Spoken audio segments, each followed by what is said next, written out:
नमस्कार दोस्तों, बहुत बहुत स्वागत है आप सभी का यूपीएससी अनस्टॉपेबल में। आप हैं मेरे साथ, मेरा नाम है सुमित और दोस्तों यहां पर कॉपीराइट से जुड़ा हुआ एक मामला डिस्कस करने जा रहे हैं।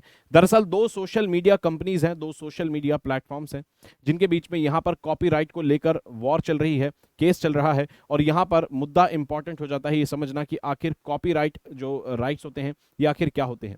दरअसल कॉपीराइट्स आप कह सकते हैं कि क्रिएटिव के जो काम होते हैं, जो आर्ट से जुड़ा हुआ काम होता है, उसके ऊपर जो क्रिएटर की ओनरशिप होती है उसके बारे में बात करता है, उसको प्रोटेक्शन यहां पर देता है। और ये एक देश में इकोनॉमी के लिए भी बहुत ज़्यादा इंपॉर्टेंट होता है, क्योंकि अगर आप अपने देश में लोगों के द्वारा किए गए क्रिएटिव काम को, कंपनीज के द्वारा किए गए क्रिएटिव काम को अगर आप प्रोटेक्ट नहीं करते हैं, कोई भी उसको कॉपी पेस्ट करके, कॉपी का उसको उसको कॉपी करके, उसकी नकल करके बाजार में उसको बेचकर पैसा कमा सकता है, तो ऐसे में आप किसी के इंटेलेक्चुअल प्रॉपर्टी यानी कि जो उसने अपने दिमाग से काम किया और अपनी आर्ट, अपनी कला, अपनी क्रिएटिविटी से कोई चीज़ बनाई, कोई और उसका फायदा उठाएगा। ऐसे में कोई कंपनी अगर जिसके आप क्रिएटिव राइट्स को प्रोटेक्ट नहीं कर सकते हैं, तो ऐसे में वो कंपनी आपके देश में पैसा क्यों लगाएगी, वो देश आपके देश में आके बिजनेस क्यों करेगी, जब उसको यही सिक्योरिटी नहीं होगी कि मेरे द्वारा किया गया जो क्रिएटिव काम है वो इस देश में सिक्योर है या नहीं।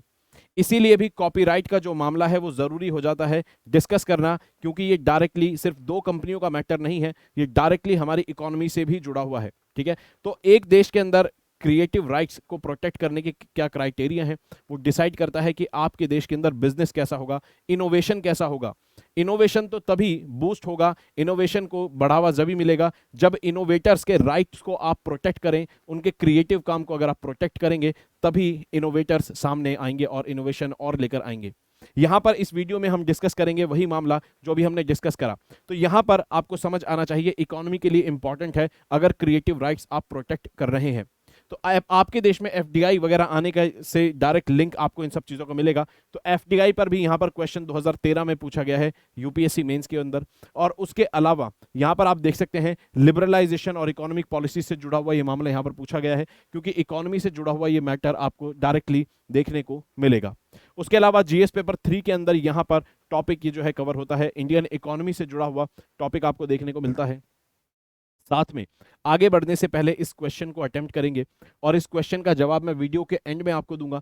कहता है कि the office of controller general of patent design and trademark, ठीक है, यानी कि ये आपके क्रिएटिव राइट्स को ही प्रोटेक्ट करने वाली एक बॉडी है। कहता है ये ऑफिस है, कहता है ये आपको कौन सी मिनिस्ट्री के अंडर देखने को मिलता है, कौन सी मिनिस्ट्री के अंदर ये ऑफिस मिलेगा आपको जो कि ट्रेडमार्क क्रिएटिव राइट्स को प्रोटेक्ट करने की बात करता है। Ministry of commerce and industries में, ministry of corporate affair, consumer affair या फिर मिनिस्ट्री ऑफ एजुकेशन में मिलता है।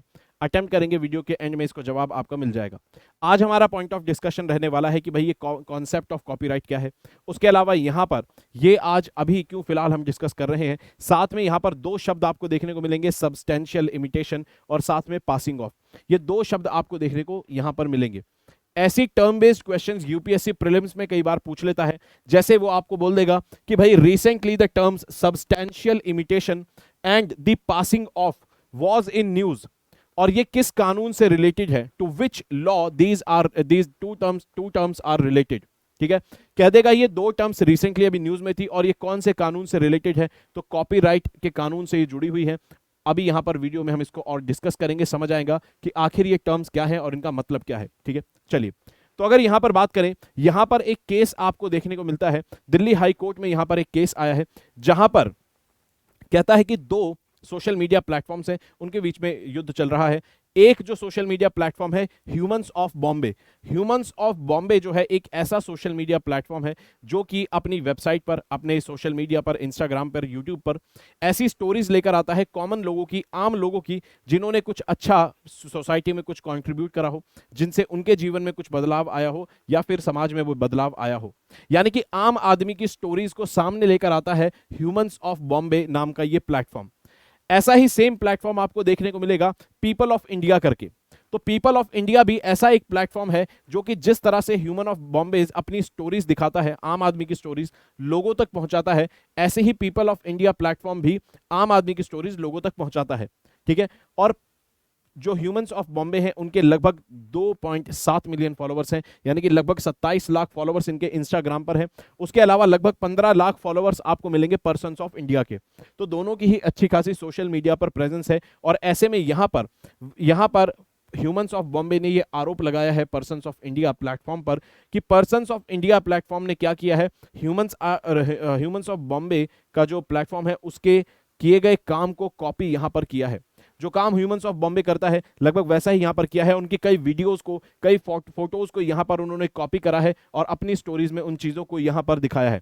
ऐसे में कहा जाता है कि मामला यहां पर ह्यूमंस ऑफ बॉम्बे का कहना है कि ये मामला कॉपीराइट इंफ्रिंजमेंट का बना है और पासिंग ऑफ का ये मामला बना है। आखिर देखेंगे दोनों मामले क्या हैं। अब यहां पर कमाल की बात यह है कि ह्यूमंस ऑफ बॉम्बे जिस कॉन्सेप्ट पर बना है, ह्यूमंस ऑफ बॉम्बे जिस कॉन्सेप्ट पर बना है, एक और कॉन्सेप्ट उससे पहले आपको देखने को मिलेगा। जो ओरिजिनल आइडिया जिनका था, इनका नाम है ब्रैंडन स्टैंटन। ब्रैंडन स्टैंटन ने बनाया था ह्यूमंस ऑफ न्यूयॉर्क। 2010 में इन्होंने ह्यूमंस ऑफ न्यूयॉर्क बनाया और ह्यूमंस ऑफ न्यूयॉर्क बनाकर ये भी न्यूयॉर्क के अंदर या फिर अमेरिका की बाकी जो स्टोरीज हैं आम लोगों की, उन लोगों की स्टोरी लोगों के आगे सोशल मीडिया पर लेकर आते थे, इंटरनेट पर लेकर आते थे, वेबसाइट बनाई, बाद में सोशल मीडिया और यूट्यूब पर भी ये सारी चीजें डाली। इनका पॉपुलर हुआ ये कॉन्सेप्ट। सेम कॉन्सेप्ट को उठा के ह्यूमंस ऑफ बॉम्बे बना और ह्यूमंस ऑफ बॉम्बे ने भी सेम कॉन्सेप्ट पर काम करा। अब यहां पर जब ये खबर पता चली ब्रैंडन स्टैंटन को, तो इन्होंने कहा कि मैंने ह्यूमंस ऑफ न्यूयॉर्क बनाया, उससे मैंने कोई पैसा नहीं कमाया और मैंने इस चीज को बिल्कुल फ्री रखा। साथ में मैंने कभी भी किसी के ऊपर कॉपीराइट का क्लेम नहीं करा अगर किसी ने सेम मेरे कॉन्सेप्ट पर ही ऐसा कुछ काम किया है। इन्होंने कहा जो आर्ट है, आर्ट फ्री होनी चाहिए, आर्ट का मोटिव पैसा नहीं होना चाहिए, पैसा कमाना नहीं होना चाहिए। वो बात अलग है अगर आप एक अच्छी आर्ट या कला आप निकालते हैं, कोई क्रिएटिव काम करते हैं, उससे पैसा आएगा, उसमें कोई गलत बात नहीं है, वो बिल्कुल सही है, वहां से मॉनेटरी बेनिफिट्स आएंगे। लेकिन अगर आपका सिर्फ और सिर्फ मोटिव यही है कि आप आर्ट इसलिए करें कि आप वहां से मॉनेटरी बेनिफिट्स लें, तो इनका कहना है कि ऐसे में वो आर्ट ट्रू आर्ट नहीं है। एक सच्ची कला वही है जो बाकी लोगों को भी इंस्पायर करे, और अगर कोई व्यक्ति उस कला में आपका पार्टिसिपेट करता है तो आप उनको भी पार्टिसिपेट करने दें। कहते हैं कि इसीलिए कभी भी ह्यूमंस ऑफ न्यूयॉर्क के जो फाउंडर हैं, इन्होंने कहा कभी भी इन्होंने ऑब्जेक्शन नहीं करा, इन्होंने कभी भी इस बात के लिए कोई लीगल एक्शन नहीं लिया कि humans of Bombay same concept पर चल रहा है। जबकि ह्यूमंस ऑफ बॉम्बे ने क्या किया, सेम कॉन्सेप्ट पर चलने वाले पर्सन्स ऑफ इंडिया पर एक्शन ले लिया। तो ह्यूमंस ऑफ बॉम्बे खुद किसी के कॉन्सेप्ट पर बना है, लेकिन ह्यूमंस ऑफ बॉम्बे अपने आप को यहां पर इस तरह से ऐसे प्रेजेंट कर रहा है जैसे उनके ओरिजिनल क्रिएटिव काम को पर्सन्स ऑफ इंडिया ने कॉपी यहां पर कर लिया। तो इस चीज को लेकर यहां पर ह्यूमंस ऑफ न्यूयॉर्क ने डिसअपॉइंटमेंट जाहिर करी है। ठीक है, तो एक यहां पर आपको इंटरेस्टिंग फैक्ट और इस केस में यह पता चलता है। उसके अलावा यहां पर अगर बात करें अब कि आखिर कॉपीराइट होता क्या है, दरअसल यहां पर जो भी क्रिएटर होता है, जो भी कोई क्रिएटिव काम करता है, चाहे वो लिटरेचर की कोई किताब लिखे, कोई ड्रामा कोई प्ले करे, कोई म्यूजिक क्रिएट करे, कोई गाना गाए, कोई लिरिक्स करे, कोई पेंटिंग बनाए, ये क्रिएटर जो होते हैं इनकी क्रिएटिव जो काम है इस पर इन्हीं का अधिकार होता है। ठीक है, और ऐसे में इनको लीगल प्रोटेक्शन प्रोवाइड कराई जाती है कि कल को कोई व्यक्ति इनके क्रिएटिव काम को अपने नाम से मार्केट में ना बेच दे, क्योंकि ओनरशिप जो है वो क्रिएटर के पास है और मॉनेटरी बेनिफिट्स भी क्रिएटर के पास जाने चाहिए। तो ऐसे में लीगल लॉ, कानून के तहत प्रोटेक्शन क्रिएटर को प्रोवाइड कराई जाती है कि उनके काम को कोई और मार्केट में बेचकर पैसा ना कमा सके या फिर अपने नाम से मार्केट में ये ना बता सके ये मेरा काम है। ऐसे में कॉपीराइट एक्ट जो है 1957 का, ये प्रोटेक्शन प्रोवाइड कराता है क्रिएटर्स को क्रिएटिव काम के लिए। अब यहां पर बात आती है कि भाई यहां पर जो मुद्दा उठा है, ह्यूमंस ऑफ बॉम्बे ने क्लेम किया है कि ये जो केस है ये सब्सटैंशियल इमिटेशन का केस है। जो पर्सन्स ऑफ इंडिया ने हमारा कंटेंट लिया है हमारे जैसा, ये सब्सटैंशियल इमिटेशन का केस है। अब सब्सटैंशियल इमिटेशन आखिर होता क्या है? कहता है कि सब्सटैंशियल इमिटेशन जो है एक तरह से यानी कि आप किसी के काम की नकल कर रहे हैं, ये पता चलता है। लेकिन अब ये जो नकल है, ये जो इमिटेशन है, इसका मतलब क्या है और यहाँ पे सब्सटैंशियल का मतलब क्या है? चलिए नकल कर रहे हैं, लेकिन हो सकता है भाई कोई व्यक्ति म्यूजिक बना रहा है, म्यूजिक कंपनी और भी है, एक कंपनी म्यूजिक बना रही है, दूसरी कंपनी म्यूजिक बनाएगी, तो आप ये कह देंगे भाई मैं म्यूजिक बनाता हूं तो मार्केट में कोई और म्यूजिक कंपनी नहीं होनी चाहिए क्योंकि ये मेरी नकल करके बनी है। तो ऐसे में वो चीज तो नहीं हो सकती। तो यहां पर इमिटेशन सिर्फ इमिटेशन नहीं देखना है, सब्सटैंशियल इमिटेशन देखना है। ठीक है, तो सब्सटैंशियल इमिटेशन जो है केस टू केस बेसिस ये डिफर करती है। अलग अलग केस टू केस बेसिस को देखा जाता है। जैसे यहां पर कहता है कि इसमें क्वांटिटी से ज्यादा क्वालिटी मैटर करती है। मान लीजिए किसी व्यक्ति ने कोई गाना बनाया, अब उस गाने की किसी ने कितनी लाइनें चुराई, कैसे करी, उससे ज्यादा मैटर यहां पर यह करता है अगर कोई व्यक्ति ने क्या करा, किसी गाने की, किसी नारे की, किसी नाटक की सबसे जो इंपॉर्टेंट चीज थी, जो उसकी पहचान है, उसको ही नकल कर लिया और फिर वहां पर इस्तेमाल करा। मान लीजिए आप कहें कि भाई अगर किसी गाने के 70% लाइंस अगर कॉपी पेस्ट हैं तो हम मानेंगे कि ये क्या है, सब्सटैंशियल इमिटेशन। मान लीजिए किसी की 70% कॉपी पेस्ट किसी ने किया ही नहीं, उसने वो 2% कॉपी पेस्ट करा जो उस पूरे गाने की पहचान थी, तो ऐसे में ये केस हो जाएगा सब्सटैंशियल इमिटेशन का। ठीक है, तो सब्सटैंशियल इमिटेशन में क्वालिटी बहुत ज्यादा मैटर करती है। अब यहां पर अगर मान लीजिए कॉपीराइट इंफ्रिंजमेंट होता है सब्सटैंशियल इमिटेशन करने से, अगर सब्सटैंशियल इमिटेशन की गई और कॉपीराइट इंफ्रिंज यहां पर होता है, कॉपीराइट का वायलेशन होता है, किसी के आप जो क्रिएटिव अधिकार हैं उनका अगर आप हनन करते हैं, तो क्या यहां पर लीगल एक्शन लिए जा सकते हैं? तो लीगल एक्शन इस तरह से लिए जा सकते हैं कि आप यहां पर इंजंक्शंस पास करवा सकते हैं, उसके अलावा जुर्माना और वसूल, ये सारी चीजें यहां पर कर सकते हैं। इंजंक्शंस का मतलब क्या होता है? अगर आपने अभी देखा होगा, अनिल कपूर जी ने अभी अपने पर्सनैलिटी राइट्स को एनफोर्स करवाया है इंजंक्शंस के थ्रू। इंजंक्शंस ऐसी डायरेक्शंस होती हैं कोर्ट के द्वारा, जो कि कोर्ट डायरेक्शंस देता है कि किसी व्यक्ति को रोकता है किसी खास काम को करने से। जैसे कि अगर मान लीजिए यहां पर कोर्ट इंजंक्शंस पास कर देता है कि भाई पर्सन्स ऑफ इंडिया क्या करे, अपना जो कंटेंट है उसको सोशल मीडिया से हटाए, तो ऐसे में वो एक इंजंक्शन पास हो गई है, अब पर्सन्स ऑफ इंडिया का जो कंटेंट है सोशल मीडिया से उसे हटाना पड़ेगा, क्योंकि ये कोर्ट का आदेश है। तो कोर्ट स्पेशल डायरेक्शन देता है जहां पर वो किसी को कोई काम करने से रोकता है। अब अगर बात करें यहां पर ह्यूमंस ऑफ बॉम्बे की यही डिमांड है कि एक इंजंक्शन पास की जाए जिसमें सोशल मीडिया से, यूट्यूब वगैरह से जो कॉपीराइट वाला जो मामला है, जिन कंटेंट में कॉपीराइट है, सब्सटैंशियल इमिटेशन है, उनको इंटरनेट से हटाया जाए, टेक डाउन किया जाए। अब ऐसे में यहां पर ये तो हो गया सब्सटैंशियल लिमिटेशन का केस। उसके अलावा एक और यहां पर कॉन्सेप्ट आता है बीच में, कहता है कि कॉपीराइट के साथ साथ यहां पर एक और समस्या है पासिंग ऑफ की। पासिंग ऑफ का भी इशू यहां पर बताया जा रहा है। पासिंग ऑफ क्या होता है? पासिंग ऑफ ये जो कॉन्सेप्ट है ये बताता है कि ये एक ऐसी प्रैक्टिस है, एक ऐसी अनफेयर ट्रेड प्रैक्टिस है जिसमें क्या करते हैं आप, जिसमें किसी व्यक्ति ने अगर कोई गुडविल बनाई है बहुत काम करके, आप क्या करते हैं, उसकी गुडविल पर आप अपने मॉनेटरी बेनिफिट्स ड्रॉ करते हैं। फॉर एग्जांपल, काम किसी ने करा, किसी ने मेहनत करके 10 साल कोई कंपनी खड़ी करी, उसका ब्रांड बनाया, उसका एक लोगो बनाया, और आपने क्या करा, आपने उसका ही लोगो कुछ इस तरह से कॉपी कर लिया कि वो लोगो को एक नजर में देखने में पता ही नहीं चलता कि ओरिजिनल है या नकली है। छोटा सा बदलाव करके आप मार्केट में उससे अपने मार्केट में अपनी कंपनी के हिसाब से उसको बेच रहे हैं, जबकि गुडविल उस लोगो की किसी और ने कमाई। जैसे अगर बात करें स्टारबक्स, आपको देखेंगे ये स्टारबक्स, इस लोगो को अगर देखेंगे तो आपके दिमाग में गुडविल किसकी आएगी? स्टारबक्स की। लेकिन थोड़ा सा चेंज करके लोगों को इस तरह से चेंज कर दिया कि लोगों को आप भ्रमित कर सकते हैं। नाइकी की जैसे यहां पर कॉपी की गई है, पूमा का फूमा बना दिया, किटकैट का कैट कॉट बना दिया, ठीक है, एडिडास का एबीबास तो फेमस ही है, ठीक है। तो इस तरह से आप देख सकते हैं ये केस है किसका? पासिंग ऑफ का केस, कि गुडविल किसी ने बनाई, ब्रांड किसी ने बनाया और आप उसकी गुडविल पर अब मॉनेटरी बेनिफिट्स ड्रॉ करना चाहते हैं, तो ये एक अनफेयर ट्रेड कंपटीशन हो जाएगा, ठीक है, और ये एक्शनेबल होता है, ठीक है, ये एक्शनेबल यानी इस पर आप पर एक्शन लिया जा सकता है। ऐसा ही 2018 का एक केस आपको यहां पर देखने को मिलेगा जो कि है स्टारबक्स का। अब स्टारबक्स पूरी दुनिया में फेमस है, इसकी गुडविल है, बहुत ज्यादा फेमस है, लोगों में क्रेज रहता है, सोशल मीडिया पर स्टारबक्स की कॉफी के पोस्ट डालते हैं। ऐसे में यहां पर भारत के अंदर एक ब्रांड बना, यहां पर एक कॉफी की चेन चलाई गई, कॉफी का रेस्टोरेंट बना जिसका नाम था सरदार बख्श कॉफी। सरदार बख्श कॉफी। अब ये सरदार बख्श जो शब्द है ये भी स्टारबक्स के जैसा मिलता हुआ लगता है। उसके अलावा जो लोगों के कलर हैं ब्लैक और ग्रीन, ये भी आपको इसी लोगों में सेम दिखेंगे। तो यहां पर कहता है कि 2018 में, ये 2015 में ये ब्रांड सरदार जी बख्श जो है, सरदार बख्श 2015 में शुरू हुआ था और सरदार बख्श पे ऊपर 2018 में यहां पर केस फाइल कर दिया स्टारबक्स ने। तो स्टारबक्स ने केस फाइल करा और कहा कि ये हमारे लोगों की एक तरह से कॉपी कर रहे हैं और ये किसका मामला है? पासिंग ऑफ का मामला है। गुडविल हमने कमाई और हमारे लोगों को कॉपी करके बस यहां पर क्या किया जा रहा है? मार्केट में फायदा कमाया जा रहा है, ठीक है। तो यहां पर लोगो भी सेम है, नाम भी लगभग सेम दिख रहा है। तो ऐसे में जब स्टारबक्स ने केस फाइल करा तो यहां पर कोर्ट के द्वारा डायरेक्शन दी गई सरदार बख्श को कि आप अपना, पहली बात तो अपने लोगो को चेंज करिए। तो यहां पर लोगो चेंज करा गया, पूरा ब्लैक कर दिया गया, ग्रीन और ब्लैक से पूरा ब्लैक कर दिया गया। दूसरा, लोगो को लिखने का जो तरीका था, लिखने का तरीका वो भी यहां पर पूरा चेंज किया गया। और अब आपको देखने को मिलेगा सरदार बख्श जो है उसके अंदर आपको ऐसे नहीं लिखा हुआ दिखेगा नाम, जिस तरह से स्टारबक्स में दिखता है। उसके अलावा कहा गया ये जो नाम है ये स्टारबक्स, ये भी बिल्कुल एक तरह से मैच करता है सरदार बख्श को। तो ऐसे में यहां पर क्या किया गया, ये नाम भी चेंज किया गया और सरदार जी बख्श इसको किया गया।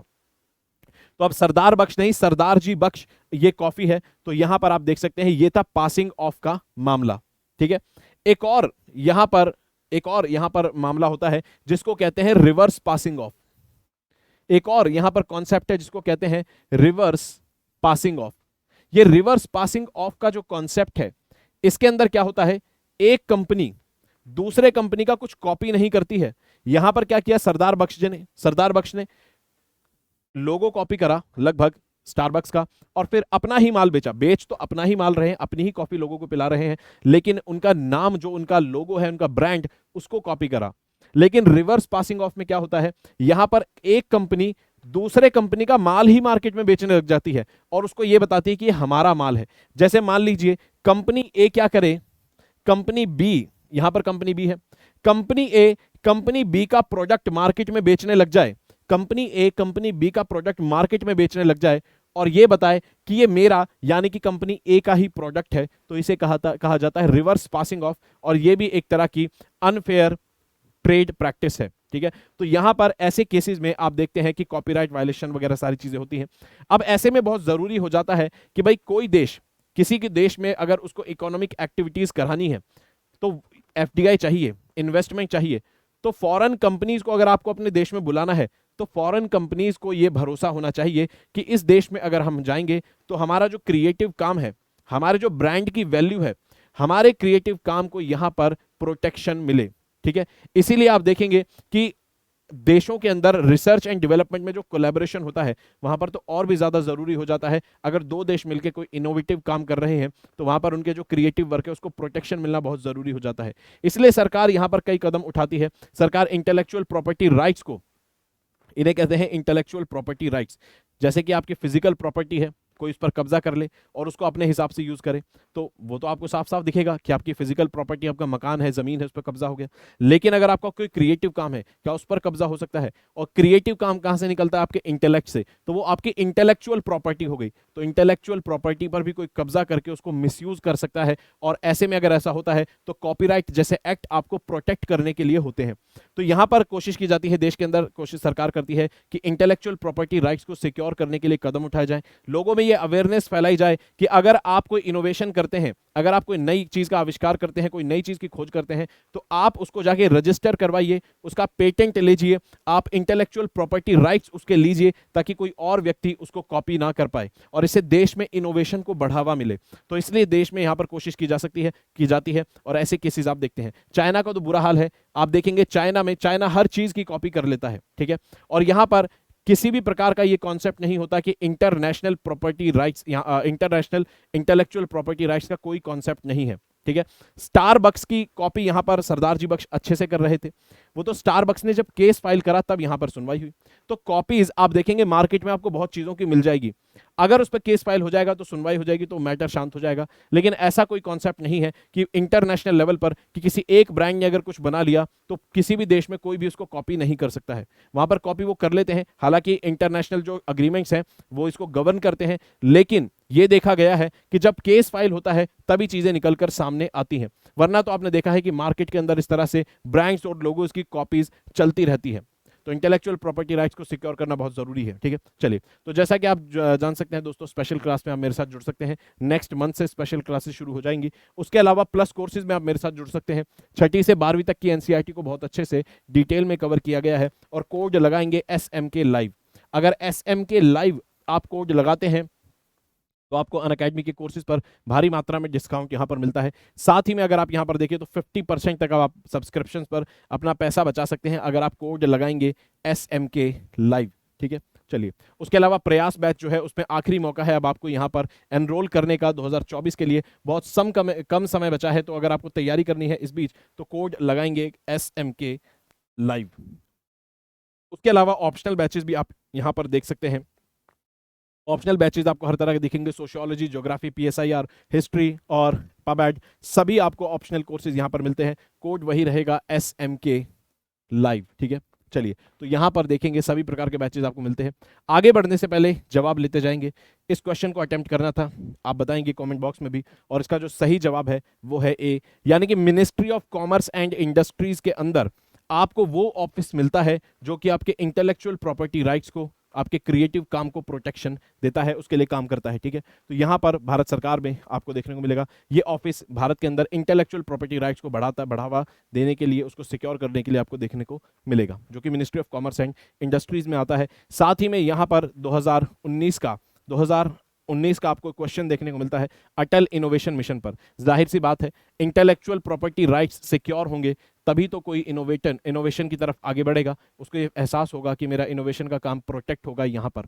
तो इसलिए ज़रूरी है इनोवेशन से जुड़ा हुआ इसको अटेम्प्ट करके वीडियो में कमेंट में जवाब देंगे, ठीक है। चलिए, तो दोस्तों अगर वीडियो अच्छी लगी तो वीडियो को लाइक करेंगे, चैनल को सब्सक्राइब करेंगे, पढ़ते रहेंगे, अपना ख्याल रखेंगे। जय हिंद दोस्तों।